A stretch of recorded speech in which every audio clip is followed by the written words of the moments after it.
حي على الفلاح.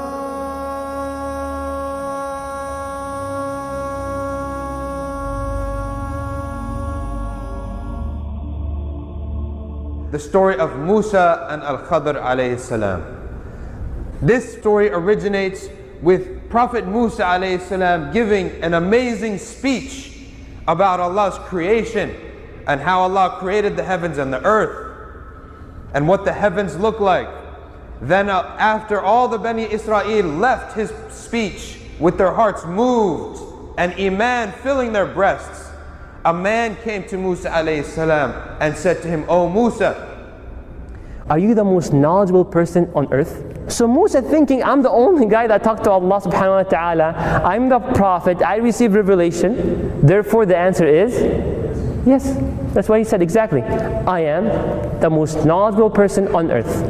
Allah subhanahu wa ta'ala reproached Musa alayhi salam, telling him that you should have not said that, you should have attributed the knowledge to Allah subhanahu wa ta'ala, and he should have said, Allahu a'lam. Musa alayhi salam was informed that there was a man more knowledgeable than him.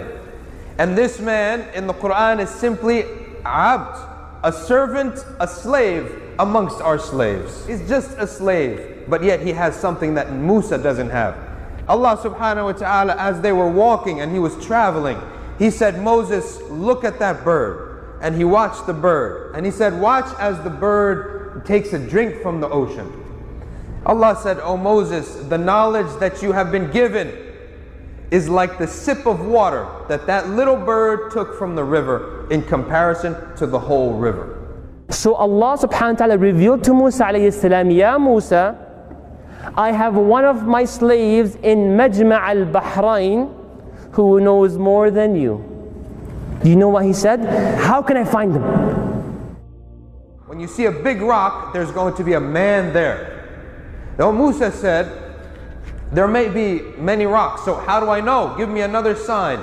He said, take a fish or a dead fish and put it in a bowl.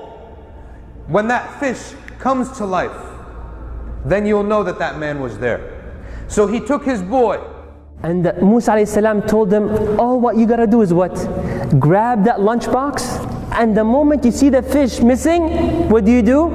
You tell me, and this indicates that the man we're looking for is right here.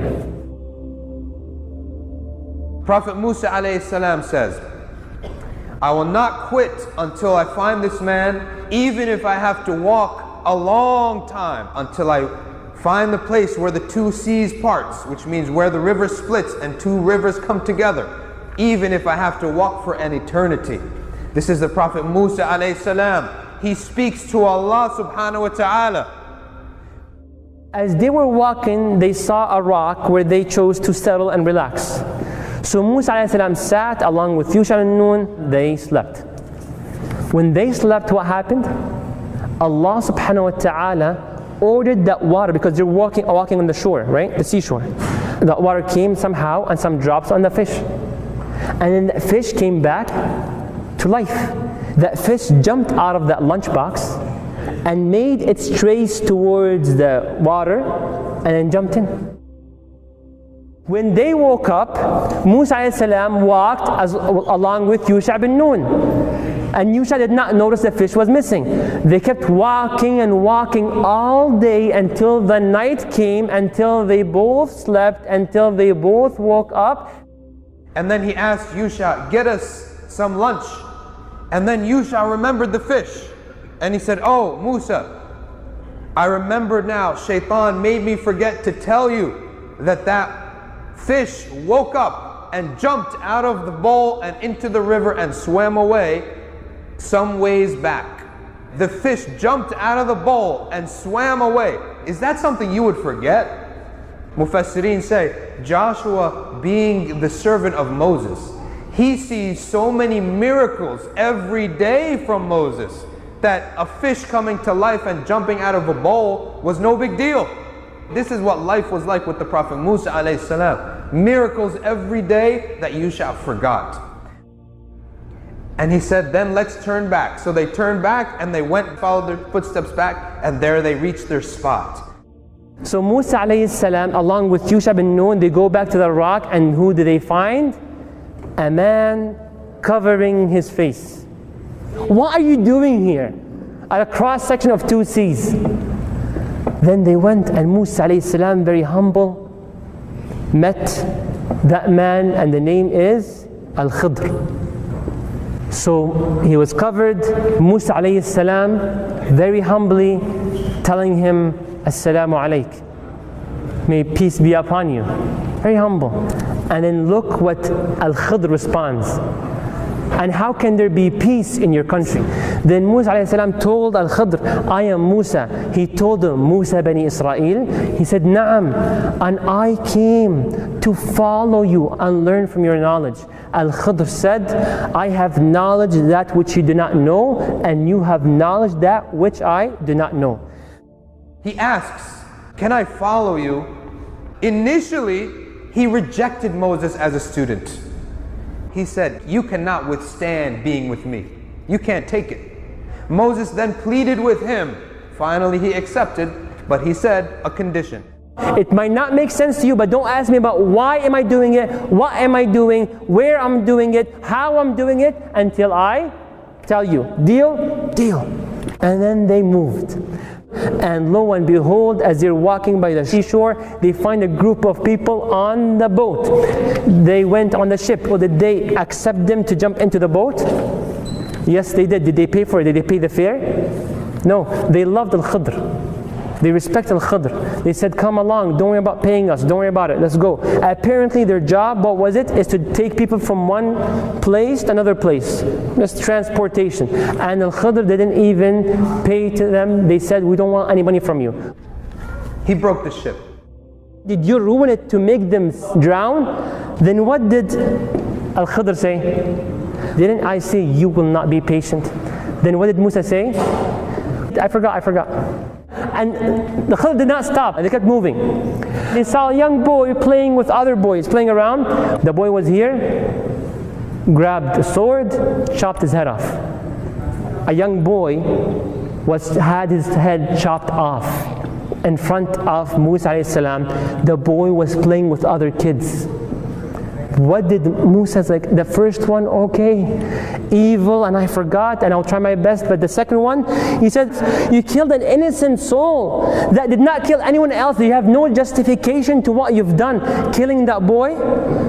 What did he say? Didn't I tell you that you will not be able to be patient? Did he give him another chance? He does, the third time. Now they were going and they were starving all day long in the ocean, and then they saw that boy that got killed, and now they're very hungry, they're starving. They go into an entire village where they're all stingy, knocking on their doors, telling them, you have any food? No one giving them anything to eat, nothing. Then Al-Khidr, as he was walking, he noticed there's a wall. Khidr said, let's go, let's do this. Do what? Let's fix the wall. Fix the wall, okay. Fix the wall, okay, straighten it up. Nice, straight, perpendicular, beautiful, perfect, solid, nice. Musa is like, are you serious? They all refused to give us food, and you built an entire wall, reconstructed a wall for them? You could have asked him for money. You could have asked him for food. You've done a job. What did Al-Khidr say? Tell you now, explain to you the things that you were not been able to be patient about. The first thing, he destroyed the ship. Why? Al-Khidr said, Allah informed him that a king was coming and taking all good ships. So I broke this ship so the king won't take it. So what is this lesson? Very quickly. It is good coming out of evil.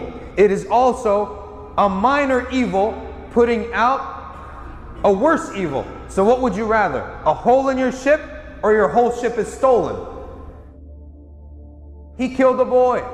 Allah told him, Prophet ﷺ said in hadith, this boy was stamped in the book of Allah's will, kafir. He's going to be a very bad boy.